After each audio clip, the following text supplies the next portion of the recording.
My name's Greg Knapp. This is the Greg Knapp Experience, your 20-minute thrill ride for your commute or your workout. Control the language and control the masses. Well, the Democrats meeting the left are doing it with identity politics, and even some liberals are not happy about it now. We'll get to that. Political dirty trick tries to divide us over skin color in Virginia again.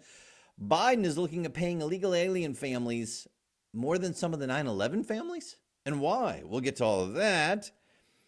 Biden says the electric vehicles will let you go all the way across America on a single tank of gas. Really? No, not really. And the media is finally catching up to the Let's Go Brandon craze that's sweeping the nation. All that and more coming up in this edition of the Greg Knapp Experience. Let's go. So let's start with Bill Maher, liberal on HBO, catching up to people like you and me who have been saying this for years, that the left is hijacking the language. They are inventing new definitions for words. It used to be that you were racist if you said skin color is the most important thing about you. Now you're a racist if you don't say that, right? It used to be if you said we should be judged on the content of our character, not the color of our skin, you were not a racist. Now if you say that, you are, because you see, you're just showing your white privilege and your white oppression and your white supremacy thinking. And you're trying to act like skin color doesn't matter, but we know you're unconsciously racist. Wait, what? Yeah, exactly. So Bill Maher's figuring this out. And even though we've been saying it for years, now that Bill Maher's saying it, now all of a sudden the media's like, oh, look at this. Oh, wow. Maybe we should pay attention to it. Yeah, it's kind of annoying, I know. So Bill Maher came out on his HBO show, and he mentioned 8 words that people need to stop redefining. Just 8? Well, 8 that he mentioned. Hate, victim, hero, shame, violence, survivor, phobic, white supremacy. Here's a little bit of what he said. Comedian Hannah Gadsby characterized Dave Chappelle's controversial Netflix special as hate speech dog whistling. Well, dog whistle refers to when someone puts things in code because they're afraid to come out and say what they really think. That's what you get from Dave Chappelle? That he's afraid to say what he really thinks? And it's not hate speech just because you disagree with it, nor is it phobic. Phobic comes from the Greek word for something one fears irrationally, like spiders or germs. But now it's used as a suffix for anything you don't like. Exactly. We've been saying this for years on the conservative side. Bill Maher finally paying attention to it. Absolutely right. By the way, hate speech is being redefined too. Hate speech is just anything you don't like. It used to be hate speech was when you're really hateful to somebody. No. Now it's just whatever you like. And by the way, hate speech is protected under the First Amendment. As much as we hate it, it used to be, I hate what you're saying, but I will fight to the death for your right to say it. Now it's just, no, I hate what you're saying, and I basically want to kill you. Things change. So back to Bill Maher. He said also in the category of we just don't like it, so we're pretending it's something else, is the word violence. He said last year there was a staff mutiny at the CBS drama All Rise when some of the writers, victims, took issue with a scene where 2 women are in an elevator and a naked man runs on. And they just continue talking calmly. But the writers of the show found the scene objectionable, sent off an email saying 2 women would not commonly continue a conversation with a naked white guy running into the elevator. That is violence. Maher says, no, it's not. Violence is when it hurts. It usually involves leaving a mark of some kind. Of course, innumerable things can lead to violence, but I'm sorry, you can't take that word and use it for stuff that's just scary to you or just verbal, which is something I learned in kindergarten. Yes, that's what we've been talking about. We've been saying it and being gaslighted by people like Bill Maher for years on the Democratic side. The Democrats, the left, the media, but I repeat myself, they've been gaslighting you on critical race theory. Oh, there's no such thing, unless you're in a Yale law school. But you're using the tenets of it to teach K through 12th grade. No, we don't do that at all. Yes, you do, and we've got reams of evidence showing it. Silence is violence. No, silence is silence. Condi Rice and Kyrie Irving, 2 black individuals, are being called part of the white supremacy in America simply because they disagree with the far left line. See, they're not allowed to think for themselves because they have a dark skin color. This is what the left does, and they're doing it, and they're dividing and really destroying America. I mean, even as we were getting along better, Now, I'm not saying it's perfect. I'm not Pollyannish about this. Of course, we still have racists in America of all colors. There are racists in every country around the world of all colors. But in America, we were getting better. Generation after generation, it was getting better and better and better, where people were treating each other more kindly. Our laws were definitely back in where they should be. And now we're going the opposite direction. And it's because of people on the left. I'm sorry, but it really is. Yes, there are racists on the right too, Greg. Absolutely. There are racists of all colors. But the way it's being pushed is from the left. Skin color is not the most important thing about you or about me. And if you think skin color is the most important thing about you, guess what? You're the racist. Because that's what being racist means. That your skin color is the most important thing and that defines you. That's how you get to the point where you say, well, all black people are this and all black people are this. And it's continuing to divide us with things like the Lincoln Project organizing a race-baiting stunt next to the Republican gubernatorial candidate Glenn Youngkin's campaign bus in Charlottesville, Virginia. Did you see this? Wall Street Journal reporting on it. Said Democrats routinely play the race card when they're worried about losing an election. It's exactly what the operatives from the Lincoln Project did last week. The Lincoln Project are Republicans. Really? No, they're not. They started out as never Trumpers, anti-Trumpers, but now they're basically anti-Republicans, and they're trying to make it seem like Republicans and conservatives actually are a bunch of racists. That is absolutely not true. And what they did was they took some real racists and tried to pretend they were them and then try to make it seem like they supported Youngkin for Republican governor there in Virginia. 4 men, 1 woman dressed in white shirts, khakis, sunglasses, holding tiki torches, standing in front of Glenn Youngkin's bus during a campaign stop in Virginia. And remember, the tiki torches were meant to tie Youngkin to the infamous torchlit white nationalist march in Charlottesville in 2017. The Lincoln Project said it was our way of reminding Virginians about Charlottesville. The Republican Party embraces those values, and Youngkin's failure to condemn it. There's zero evidence of that. Zero evidence of that. He said, well, he didn't go after Trump for him saying there were fine people on both sides during what happened in Charlottesville. We'll get to that in a second. But at this point now, Democratic nominee Terry McAuliffe and his campaign have actually come out to distance themselves from this stunt. However, that didn't come until after several members of his team had retweeted the original item as if it was real, with campaign communications staffer Jen Goodman calling the tiki torch photo disgusting and disqualifying, and McAuliffe's spokesperson said this is who Glenn Youngkin's supporters are. Yeah, they were ready to use it, and then they realized, oh, wait a second, this could backfire on us. So, yeah, well, it's because Youngkin didn't go after Trump for saying fine people on both sides. And this is, again, how the media has lied to you, and I know you know this because you're listening to me, but I bet you a lot of your liberal friends still think Trump said that the Nazis in Charlottesville were fine people. Not what he said. I got the transcript for you. Had to look at it again. So the president said, hey, you had people in that group, talking about the protest in Charlottesville, that were there to protest the taking down of, to them, a very important statue and the renaming of a park from Robert E. Lee to another name. So he was talking about, look, there were people that were here. They had a permit. And they were just there to peacefully protest the statue being taken down. They had nothing to do with these Tiki Torch people. The Tiki Torch people, who were the white nationalists or the Nazis or the KKK, I don't even know what they were all part of, they came in on their own and basically tried to take over the protest. The people that were there with a permit didn't want these people here. That's on the record. So they're different people, and that's what he's trying to point out. The reporter says, well, George Washington and Robert E. Lee are not the same. And Trump said, George Washington was a slave owner. Was George Washington a slave owner? So will George Washington now lose his status? Are we going to take down, are we going to take down statues of George Washington? How about Thomas Jefferson? What do you think of Thomas Jefferson? You like him? Reporter, I do love Thomas Jefferson. The president, okay, good. Are we going to take down that statue? Because he was a major slave owner. Now, are we going to take down his statue? And remember when that happened, everybody said, oh, look at Trump. Come on. Taking down the statue of Thomas Jefferson. This guy is crazy. They just did it in New York City at their city hall. And they've been renaming schools and parks named after Thomas Jefferson for months now. No, it's crazy. Yeah, it is crazy. So President Trump goes on, he goes, you know what? It's fine. You're changing history. You're changing culture. And you had people, and I'm not talking about the neo-Nazis and the white nationalists because they should be condemned. Says it, you hear that? I'm not talking about the neo-Nazis and the white nationalists because they should be condemned. Totally. But you had many people in that group other than neo-Nazis and white nationalists, okay? And the press has treated them absolutely unfairly. So now in the other group, you also had some fine people, but you also had some troublemakers. And you see them come in with the black outfits and with the helmets and the baseball bats. You had a lot of bad people in that other group.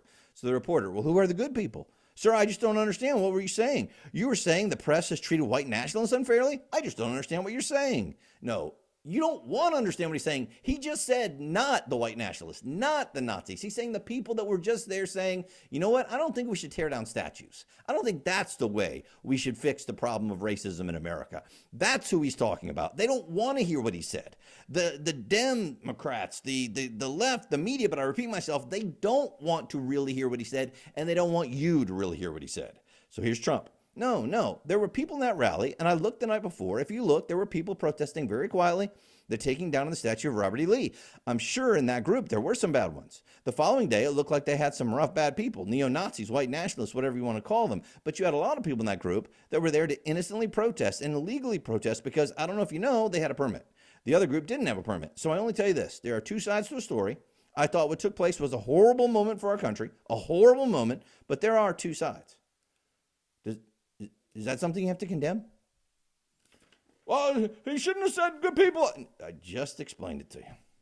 Virginia, by the way, is promoting a book telling teachers to embrace critical race theory when they told us that they didn't. They're gaslighting you again, and I'm going to get to that in just a second. But if you're enjoying the show, please be a part of the movement.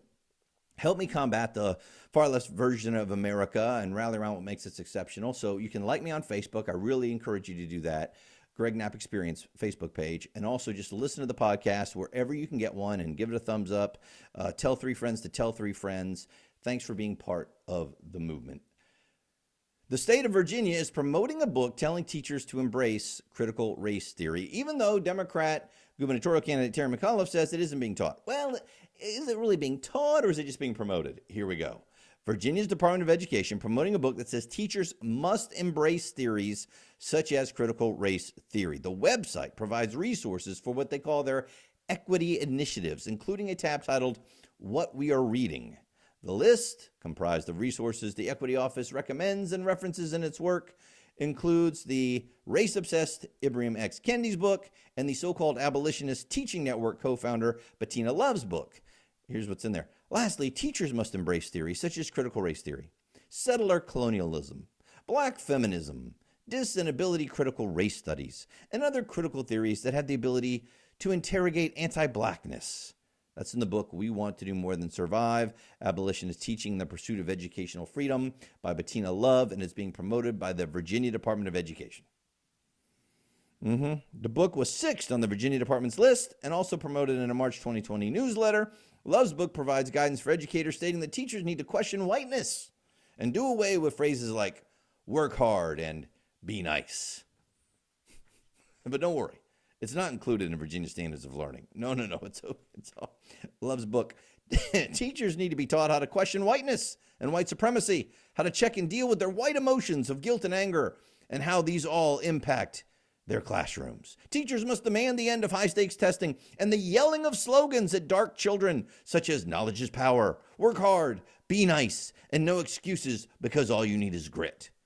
I say that to my kids. Is that wrong? It's a part of your white supremacy. I thought it was part of, preparing your kids to do well in the world. No! Oh, man. This is the world we are living in now. And a California school board member got caught on a hot mic twice. First, after a parent was up there complaining about the mask mandates. She was caught on the hot mic while everybody was applauding, saying F you, but, more than just the F part of it. And then she introduced 2 other people to talk who were against critical race theory, and she said, oh, God, here we go. One was an Asian mother, Claire Chu, who said she was glad she had the freedom to speak and wanted to speak out against critical race theory, saying it teaches students to hate each other because of their race, because of their skin color, and makes them identify different from others. She said, no, we are all American. We are all one nation, one race. Don't let them divide by the CRT. And she was applauded roundly and rightly so. It seems like the people that come from other countries seem to value our freedom more than we do. You could tell she was a first generation. Okay, so then we move into what Ibram X. Kendi tweeted out that pretty much undid everything he's been teaching, because he teaches that America is systemically racist. There's white privilege. If you're a minority, you don't have any chance in this world. It's never going to change. That's basically what he preaches. Read his book. Lemmy Evans wrote a piece, though, that he tweeted out something The Hill had reported. And then he realized it didn't help him, and he deleted it. The tweet said, more than a third of white students lied about their race on college applications, to say they were a minority. And about half of these applicants lied about being Native Americans. More than 3/4 of these students who lied about their race were accepted into the college. Oh, see, The Hill found 81% of students who faked minority status did so to improve their chances of getting accepted. 50% of the students who lied said they did it to get minority-focused financial aid.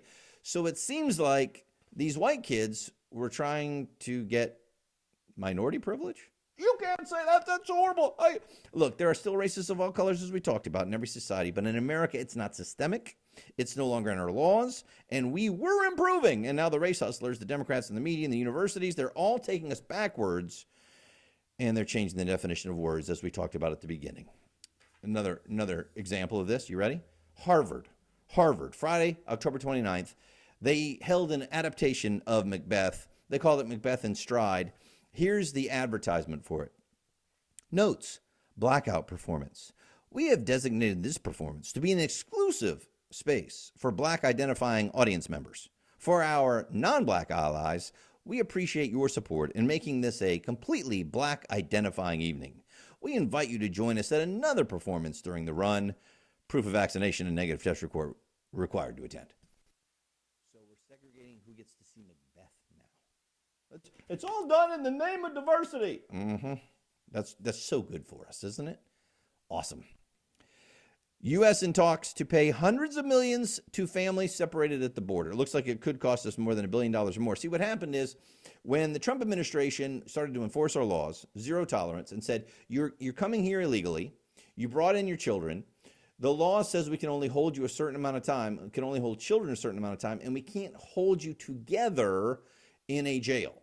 So yes, we have to separate you, and then we have to release the children earlier than we release the parents, all based on our laws. So they're suing, and the Biden administration is looking to settle, looking to give each individual illegal alien $450,000 in compensation. Now, so if you had a family of just two, there's almost $1 million. You got a family of four, we could be talking $2 million.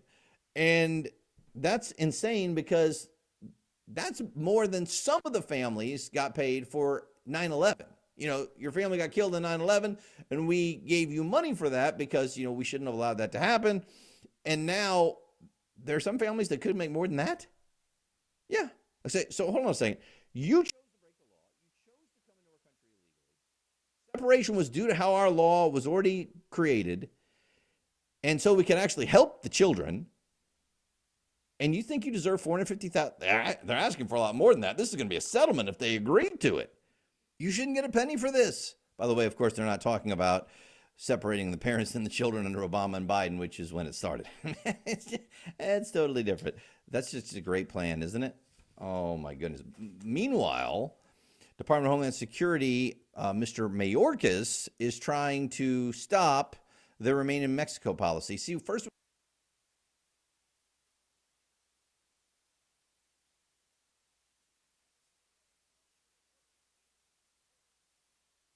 hell, come on, man.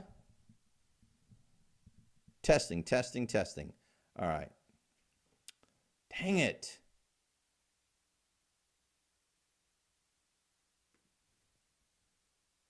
The Remain in Mexico policy. See, first is trying to stop the Remain in Mexico policy. See, first, the Remain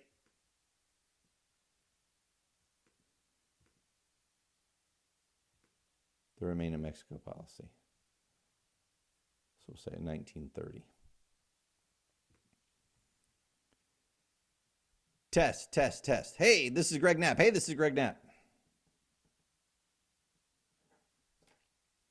The Remain in Mexico policy. See, he admits it works. Biden comes in, eliminates it with executive order. Supreme Court says, no, you have to leave it in there. And so it's got to be done by November. Well, Mayorkas is coming out saying, yeah, we admit it works, but we don't think it's very nice. So we're still trying to stop it. Okay. See, this all leads up to Let's Go Brandon. I mean, you know about Let's Go Brandon. It's the nice way to say F Joe Biden. And it's been around because of everything going on with COVID, with the border, with inflation. I mean, you just keep the supply chain problems. You just keep going right down the line with all the problems that we've got going on. Well, finally, these intrepid reporters are investigating and figuring out how we got Let's Go Brandon. Colleen Long with the AP. When Republican Representative Bill Posey of Florida ended an October 21 House floor speech with a fist pump and the phrase, "Let's go Brandon," it may seem cryptic and weird to many who were listening, but the phrase was already growing in right-wing circles. And now the seemingly upbeat sentiment, actually a stand-in for swearing at Joe Biden, is everywhere. The line has become conservative code for something far more vulgar. F Joe Biden. She's finally figuring this out. Come on. This just shows you the bubble they're living in. How could you not have noticed over the last month what was going on here? And by the way, isn't it a lot better than what the left did during Trump? They didn't use any euphemisms. They just kept saying F Trump. They had it on T-shirts, on coffee mugs. They had celebrities saying it on TV and getting bleeped out. I mean, it was all over the place, calling him every name in the book. And by the way, isn't the word shoot or the word darn or the word freaking also code for something more vulgar? Yeah, and that's why you use it, because you don't want to say the vulgar thing, but all of a sudden it's bad.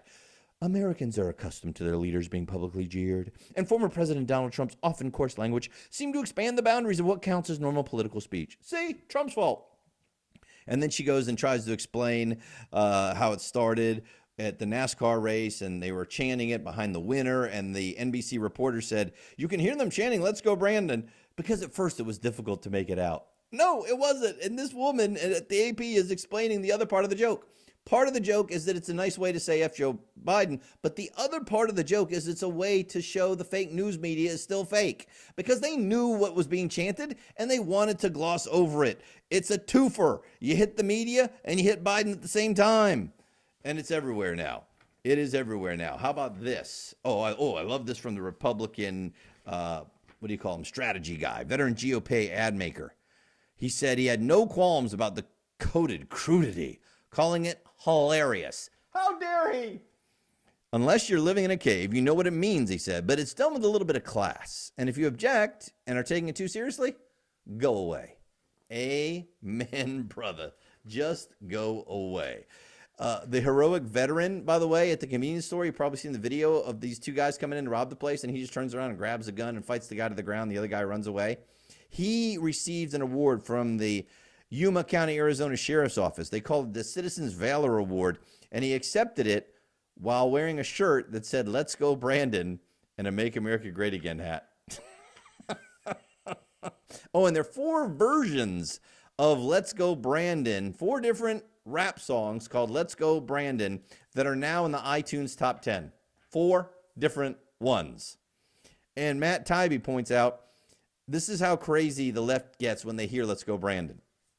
FBI agent, special agent turned CNN political analyst Asha Rangappa tweeted out that she was very upset. She was very upset because the Southwest pilot, when they talked to you on the intercom, signed off by saying, "Let's go Brandon." Now, okay, should a pilot tell everybody his political leanings over the intercom? I would say no. I don't really need to know. I just want you to fly the plane. I can understand. But here's what she tweeted out. As an experiment, I'd love for a Southwest air pilot to say, "Long live ISIS," before taking off. My guess is that 1, the plane would be immediately grounded, 2, the pilot fired, and 3, a statement issued by the airline within a matter of hours. You know why? Because ISIS wants to kill everybody. And saying "Let's go Brandon" means you don't like the president. Maybe this airline pilot doesn't like being mandated to get a vaccine. That's not the same thing as being an ISIS terrorist member who wants to kill everyone. These people are nuts. So then we move to what's going on with COVID. And finally, some people in the media, more conservative, are noticing that, guess what? Florida now has the lowest COVID rate in the United States. And they did it without vaccine mandates, without mask mandates in school, and with no restrictions on business. In fact, as Kara Markowitz says, life simply went on. Yes, I know, I live in Florida, and it has been great. While DeSantis understood there is no absolute right thing to do when COVID-19 is concerned. Other states took a different approach. He's saying, look, this is what's going to happen. We're going to have this cycle every year, and we're going to have to deal with it. And by the way, Florida was above average in vaccination rates before the Delta variant came. He is not anti-vax, DeSantis. He's pro-choice. Florida's doing better in per capita cases and deaths from COVID than states that put in the universal mask mandates and lockdowns. You won't hear that from the mainstream media, and it's not just Florida. Singapore, Australia, others that were looking for a COVID zero strategy are now changing that strategy. Singapore Prime Minister said this: we need to update our mindsets. We should respect COVID-19, but we must not be paralyzed by fear. With vaccinations, COVID has become a treatable, mild disease for most of us. Yeah, but now they don't want to talk about it. They by the way, look at this. I love what Dave Seminara wrote about it. Yahoo News nodded to reality, publishing a piece with the headline, Florida now has America's lowest COVID rate. Does Ron DeSantis deserve credit? That was the headline. The article said, no. The virus we've known for some time comes in waves that ascend, peak, and ultimately recede on a remarkably consistent timeline. Why didn't you say that when it was happening in Florida? Oh, by the way, ABC News had a different take. Said California Governor Gavin Newsom managed to flip the script as the former epicenter of the pandemic with forward-thinking policies that included some of the strictest mask and vaccination mandates in the country, except have almost identical up and down as Florida did, and Florida now has a lower rate of infections and death than California. Interesting, isn't it? Joshua Rhett Miller has a great piece about how these vaccine mandates are going to hurt.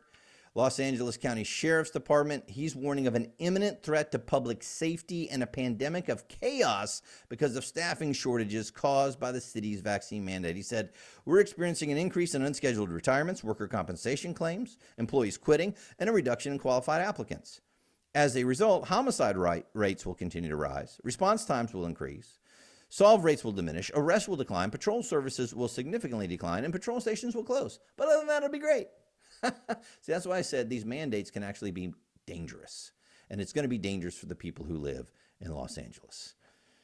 Nice one. Oh, not just Los Angeles. How about in New York?